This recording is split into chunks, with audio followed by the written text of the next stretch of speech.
دستار حفظ کا بھی منظر دیکھنا ہے، وقت کافی ہو گیا ہے، بس کیا آپ وَمَا يَنْطِقُ عَنِ الْهَوَىٰ إِنْ هُوَ إِلَّا وَحْيٌ يُوحَىٰ۔ اور بھئی یہ قرآن کے بارے میں ہے، نبی کی ہر بات کے بارے میں نہیں ہے کہ اللہ کی وحی سے ہوتی ہے، نہیں، ورنہ تو نبی صلی اللہ علیہ وسلم کی جو اجتہادی غلطی ہیں گناہ نہیں، اجتہادی غلطیاں جس پہ اللہ نے گرفت کی ہے، منافقین کا جنازہ پڑھنا، وہ اللہ کی وحی سے پڑھا تھا، بعد میں منع کر دیا۔ ایک نمبر کا جاہل ہے، یہی وجہ ہے، میں ان نوجوانوں سے کہوں گا جس سے متاثر ہوتے ہیں، واقعی اگر یہ اتنا بڑا عالم فاضل ہے، اتنا جانکار ہے، پاکستان کا ایسا کوئی فرقہ نہیں ہے جس نے اس کو مناظرے کا چیلنج نہیں کیا، مگر آج تک یہ مناظرے میں کسی کے ساتھ بیٹھا نہیں ہے، 10x10 کے دڑبے پہ گھوپ رہا ہے، وہی مجاہد اسلام بنا بیٹھا ہے، سمجھ رہے؟ بہت اچھے سامنے کرکٹر ہے، بھئی آپ میدان میں تو کبھی دکھے، وہ کمپیوٹر پہ کرکٹ کھیلتے ہیں،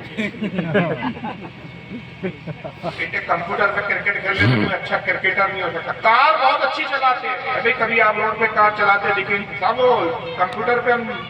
ویڈیو گیم میں کار چلاتے ہیں، یہ ویڈیو گیم کھیلنے والا ہے، اگر واقعی سچا مناظرہ کرتا، دیوبندیوں نے اس کو چیلنج کیا، اہل حدیث اس کو چیلنج کرتے ہیں، سنی اس کو چیلنج کرتے، چیلنج ہی نہیں کرتے، کئی مولوی تو ایسے ہیں جو زبردست اس کے جو ہے سینٹر میں وہاں چلے گئے کہ ہم آئے مناظرہ کریں، اگر آج تک کسی کے ساتھ مناظرے کے تیار نہیں،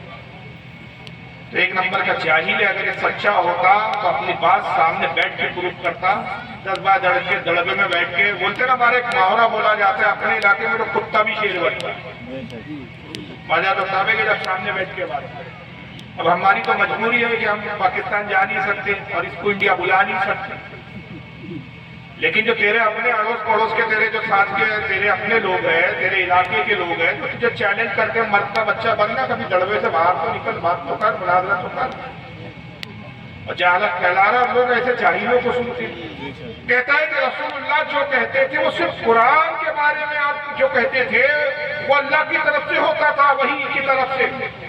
باقی قرآن میں جو کہا نا کہ ہمارا محبوب اپنی مرضی سے نہیں کہتا جب تک ہم وحی نہیں کرتے، اس سے مراد صرف قرآن کی آیتیں، باقی آپ کی دوسری باتیں نہیں ہیں، اس میں تو نبی سے غلطیاں بھی ہوتی ہیں، خطا اجتہادی،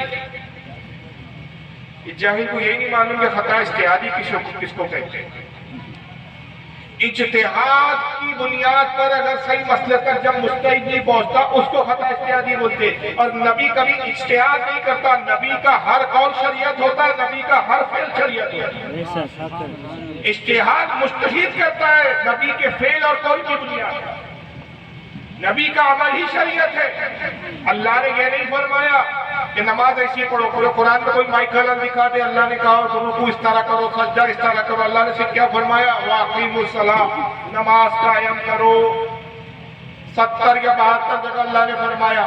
اب نماز کیسے پڑھے؟ صحابہ نے عرض کیا اللہ کے نبی، قرآن ہمیں اللہ حکم دے رہا نماز قائم کرو، ہم کیسے نماز قائم کریں؟ آقا نے فرمایا صلوا کما رأیتمونی اصلی، نماز ایسی پڑھو جیسے مجھے پڑھتا ہوا دیکھتے ہو۔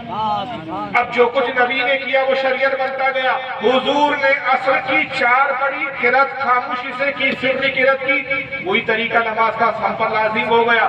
مغرب کی آپ نے 3 رکعت پڑھی، 2 رکعت میں قرات کی، 1 میں خاموش رہے، وہی طریقہ ہمارے لیے ہو گیا۔ فجر کی 2 رکعت پڑھی، 2 رکعت میں قرات کی، وہی طریقہ ہمارے لیے ہو گیا۔ عشاء کی 2 رکعت میں قرات کی، 2 میں خاموش رہے، وہی طریقہ ہمارے لیے بن گیا۔ اگر حضور فجر کے وقت میں 4 پڑھتے تو ہمیں بھی کتنی پڑھنا پڑتی؟ 4۔